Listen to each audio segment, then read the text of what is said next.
अध्यक्ष महोदय, आम्ही आपल्याला 57 ची नोटीस दिली।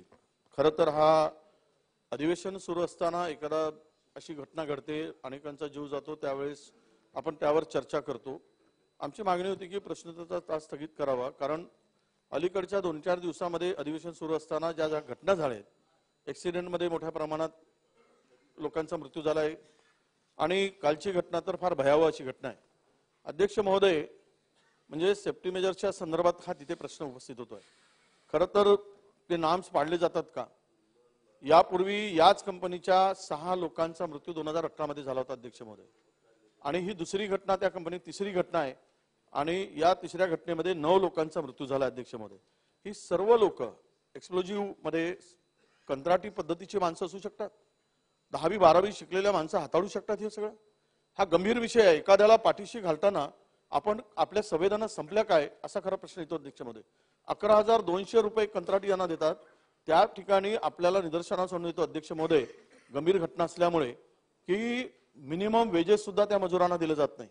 मिनिमम वेजेस सुद्धा 11,200 ची स्लिप आणली आम्ही, एका मजुराचं स्टेटमेंट रेकॉर्ड करून आणलं आम्ही, आणि ते लपून राहिलेलं नाही अध्यक्ष महोदय।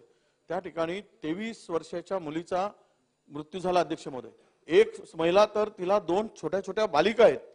पैसे तुम्ही देणार, 5 लाख देणार, 20 लाख देणार, 25 लाख देणार, त्या 2 मुलींचं संगोपन कोण करणार? ती विधवा आहे अध्यक्ष महोदय, ती जी महिला तिथे गेलेली, आणि 2च लहान मुली आहेत, वडील नाही, आई गेली, हे पैसे कुठे येणार? विषय असा आहे की हे संपूर्ण प्रकरण आपण लक्षात घेताना त्या मालकांच्यावर अद्यापर्यंत गुन्हा दाखल झालाय की मला माहित नाही, पण तो खरं म्हणजे यांचा खून आहे, या मजुरांचा खून केलाय त्यांनी।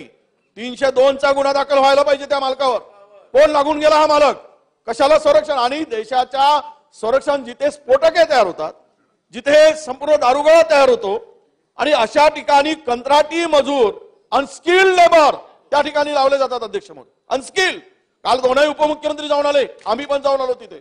हा फार गंभीर विषय, यावर चर्चा व्हावी अशी आमची विनंती आहे अध्यक्ष महोदय। नागपुरामध्ये तो इको सेन्सिटिव्ह झोन आहे, हा वेगळा विषय आहे। 4,000 कामगारांच्या डोळ्यात अश्रू आहे तिथे, त्यांना कुठल्याही प्रकारचं संरक्षण नाही, त्यांना जबरदस्तीनं शोषण केल्यासारखं अधिक काळ लाभवलं जातं, त्यांना त्यांची पिळवणूक केली जाते, छळवणूक केली जाते, आणि डबल शिफ्ट मध्ये काम करून गेलं जातं। त्यांच्या डोळ्यात सापळ येतं तरी त्यानंतर नाही, एक शिफ्ट संपली, आमच्याकडे ऑर्डर आहे, पुन्हा दुसऱ्या शिफ्ट मध्ये लगेच जा। हा सगळा प्रकार काय अशा ठिकाणी, एक्सप्लोजिव्हच्या ठिकाणी? हे अत्यंत गंभीर आहे अध्यक्ष महोदय, आणि म्हणून या संदर्भात चर्चा व्हावी, स्थगन आम्ही दिलाय। पण तुम्हाला विनंती आहे, नागपुरात जिल्ह्यात घटना घडली, नागपुरात हे अधिवेशन आहे, त्यामुळे हे बसतंय, आपण यावर चर्चा सुरू करावी अशी माझी विनंती आहे अध्यक्ष महोदय।